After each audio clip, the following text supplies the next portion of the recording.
From the creators of the dynamic bear and bird duo, and the founding members of the DK crew, we've been given a new set of characters to bring us laughs and go on adventures with, and they go by the names Yooka and Laylee. Developer Playtonic's first game, Yooka-Laylee, was born out of the love and admiration of the platforming days of old. And with their new project, they're looking to bring over that same passion, but with a different idea in mind this time. And that's why today, we're proud to share with you an exclusive behind-the-scenes look of their new game, Yooka-Laylee and the Impossible Lair.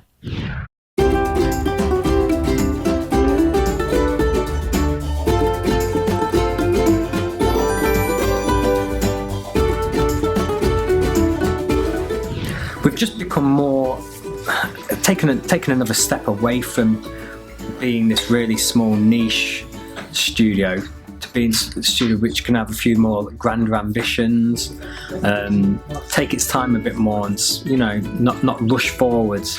It's Yooka-Laylee and the Impossible Lair, and it follows on chronologically from the first game, but it's a whole new genre, style of adventure and 2.5D platform hybrid game.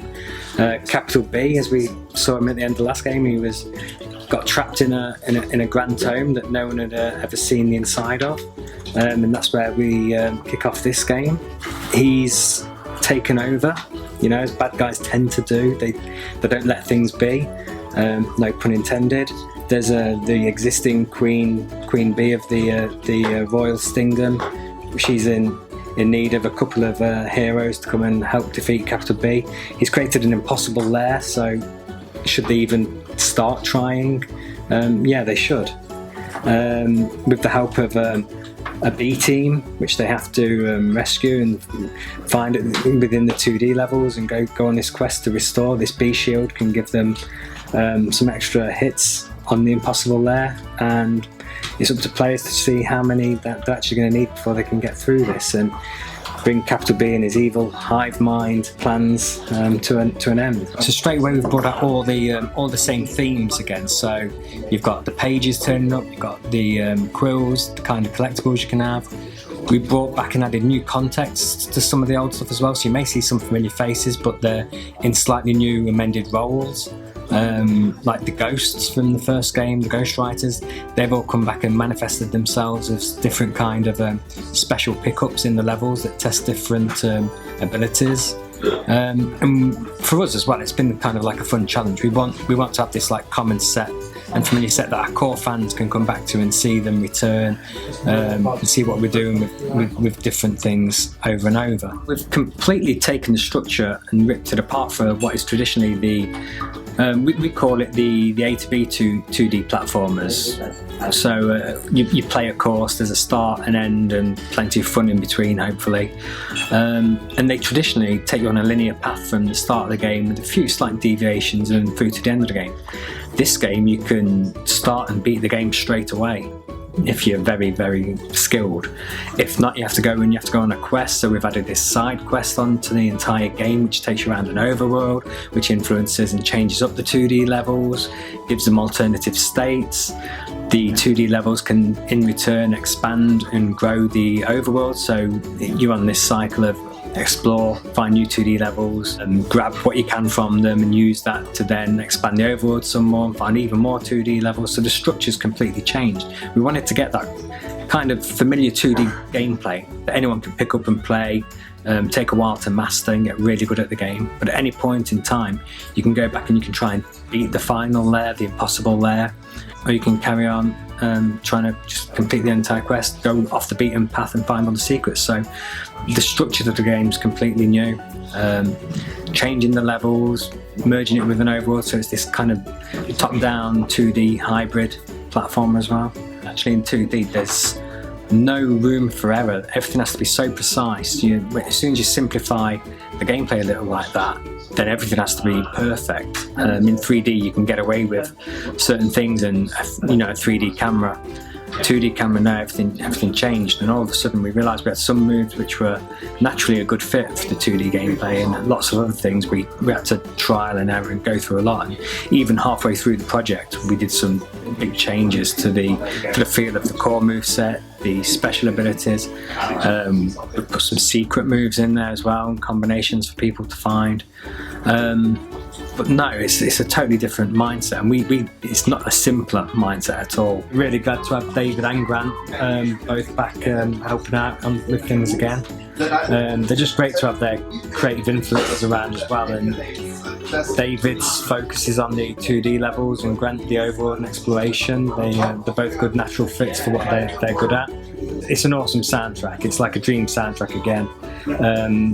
Dave's got a bit more of the lion's share of the music this time around, with it being lots of 2D. We still have Grant's trademark overworld exploration music. Yeah, we're very blessed in that regard to have such talented guys, and they've been great at also teaching our own in-house composers a bit more about their own processes as well. Because at this rate, you know, David and Grant, they're so well known for what they're doing. They're becoming even bigger than they were, and they're already massive. I don't know if we'll be able to keep affording them forever.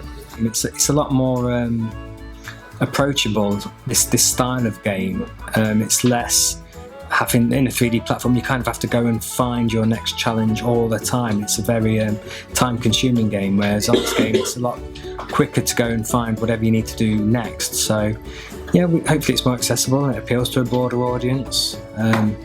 I'll pretend we've done loads of business research and we've got the data to prove that these types of games, tick more of the marketing style tick boxes for all different types of game.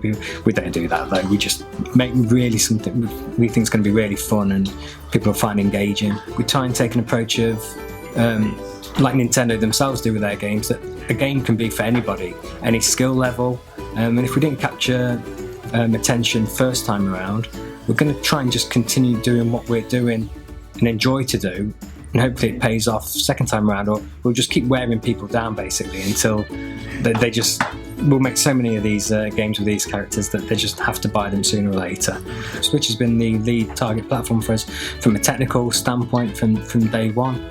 We've wanted to really be able to show people that when you play every next game from Playtonic, you can see we've improved every single time, and that's technically and creatively as well. So there's been some tons of effort under the hood put in to make sure that day one the Switch version and all the versions launch simultaneously, and there's parity across them all. It's exactly the same game people are going to be getting. So hopefully that effort pays off. We were so pleased with how we were received on the Switch and our sales. I think had we shipped simultaneously with Switch on the first Ukulele game, the ratio between the platforms would have been even more in favour of the Switch as well. We think a lot of people didn't want to wait for the Switch version, who, if they had the choice, they would have gone Switch if it was day one. There's more this natural fit between our games and fans and Nintendo console owners. And yeah, it's a shame we couldn't hit them day and date as the other versions exactly at the same time. It would have made our lives a lot easier were we able to do that. But it's something that from now on, it's all under our own control. There's a lot of external factors on the first first time around, that just meant it wasn't possible. We really wanted to do it. But now we can do it. And yeah, it's great to see hopefully what's going to happen in terms of the splits on the sales of the second game compared to the first game, because even though Switch came later down the line, it soon became it did incredible for us. Working with Team 17 is great. They just take the pressure off in so many different ways for us. We just don't have the skills to do a lot of the stuff they do, and they do it impressively well. So it just makes sense if we want to focus on developing the game and the factors that are out of our control, hand that over to experts in their field to do that for us. It's just the best thing you can do. We do want to do games in styles to what we've known to have done in our past, but we've also got to stand up on our own 2 feet, and Playtonic as a studio, as a brand, has got to be its own machine, its own beast.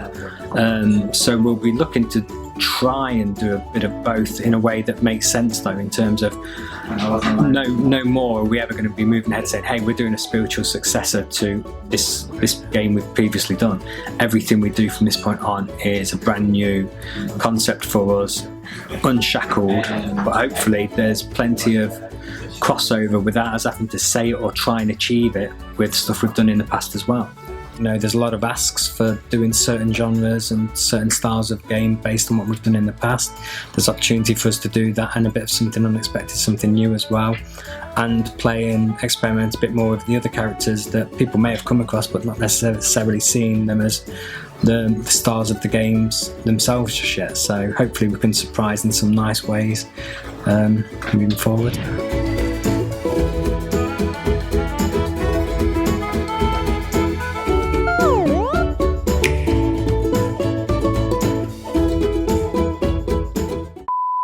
I really can't play the game and talk at the same time. Okay.